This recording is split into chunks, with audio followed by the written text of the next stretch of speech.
Humihingi po kami sa mga kapitbahay ng mga tulong po.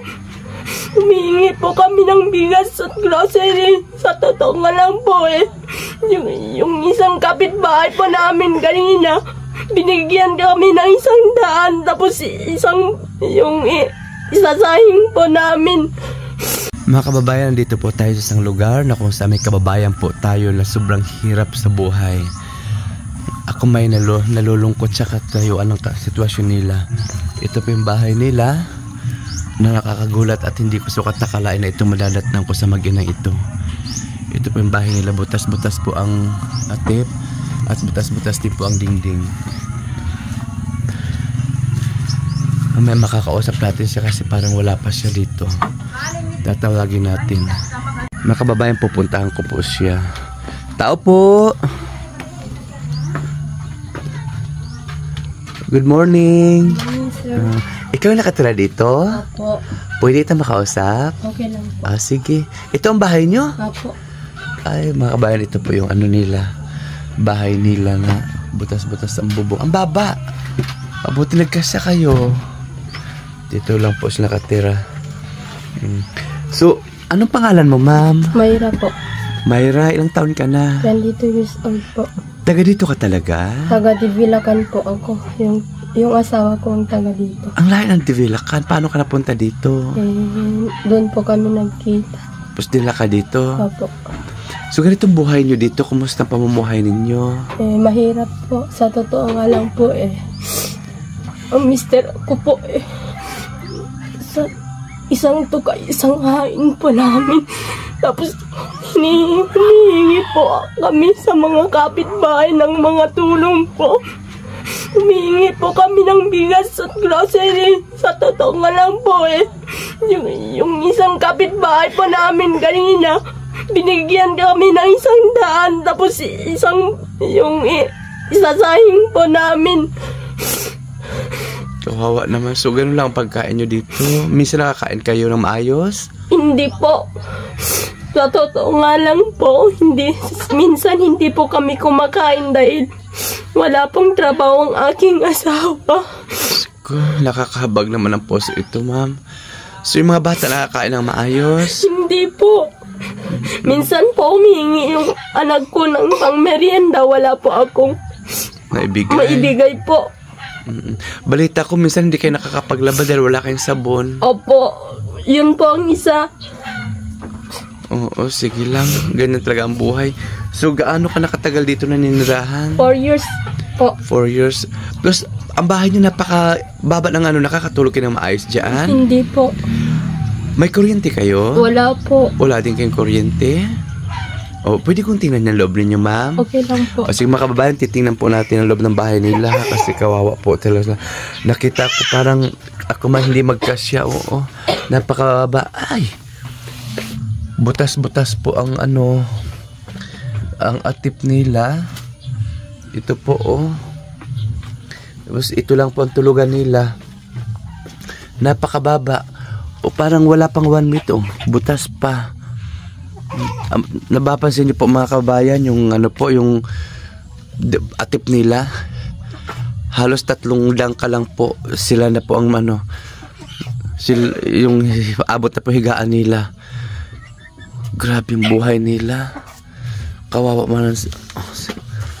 Butas lahat. Kawawa yung mga bata. Grabe naman ito. Kinaya mo dito, buhay mo, ma'am. Kaya pala marami kang labahan dito kasi wala kang sabon. Wala po. Ha? So, nag-almusal na kayo? Opo. Pero binigay lang ng kapitbahay ninyo? Binigay po ng kapitbahay na. Pero hindi man kayo naapi dito?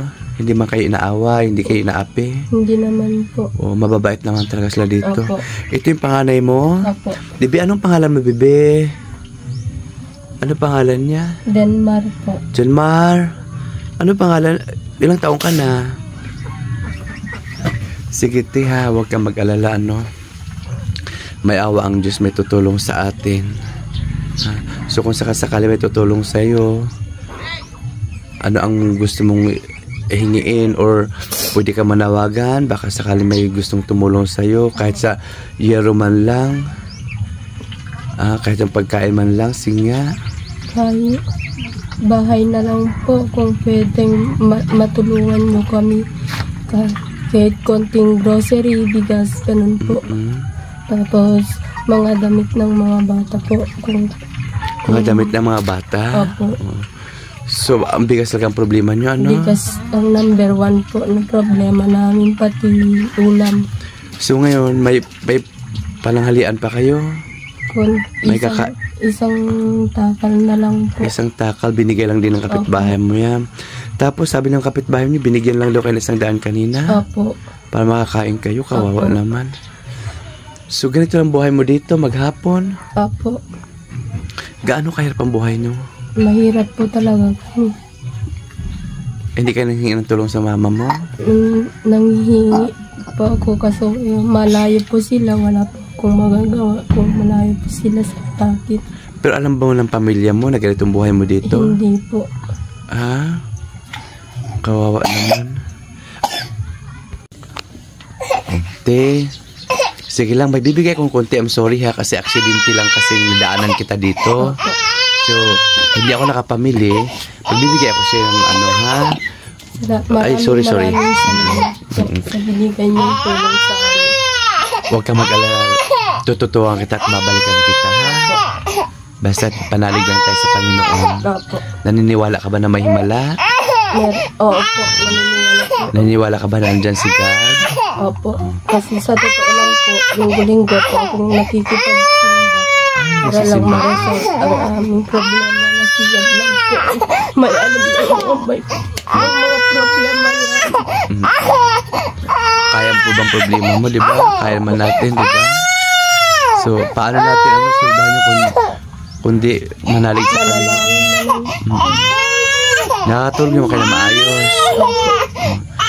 Paano pag umulan yan? Tumutulog po sa loob namin. Tumutulog sa loob.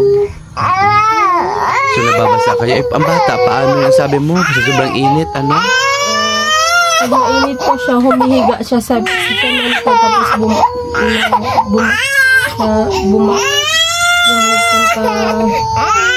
bumasa ng damit niya po, tapos ipapahid sa may kusong. Sabi ng kapitbahay niya, nakita ka rin niya, nagpadidi ng bata, tubig daw at saka asin. Opo. Tubig at asin ang pinagigil mo sa bata? Opo. Kasi gutom na gutom ka? Gutom na talaga po siya. Totoo? Ano yung pinainit mo lang yung tubig? Opo. Tapos lagyan ng asin? Pinadidi mo? Ba't ikaw nung time yan, gutom ka na rin? Oo. Nung time yan, gutom pa din ba? Hindi po. Ba't hindi ka nagpadidi? May sakit. Ay, ikaw yung time na yun, may sakit ka noon. Sige madam, maraming salamat sa iyo ha. Umiyak ang bata, mga kababayan. Ito po yung kwento ng buhay ni Ate Mayra po. Ate Mayra, na kung saan hirap po talaga sila. Ito po yung buhay nila. Sana po matulungan natin sila. At sa mga followers ko po, share po ang video na ito, parang nangsagan matulungan natin sila at may makapanood pa po na ibang tao dahil kawawa po talagang buhay nila. Katunayan ngayon ay wala silang sasaingin sa tanghalian dahil nire-resolve daw nila yan mamayang gabi. Ito pong buhay nila. Maraming salamat po at please share my video para mas makatulong po tayo sa kanila. Madam Mayra, salamat ha. Magpakatatag lang sa buhay ha. Ganyan talaga. Oo. So by the way, ako si Madam niya. Thank you.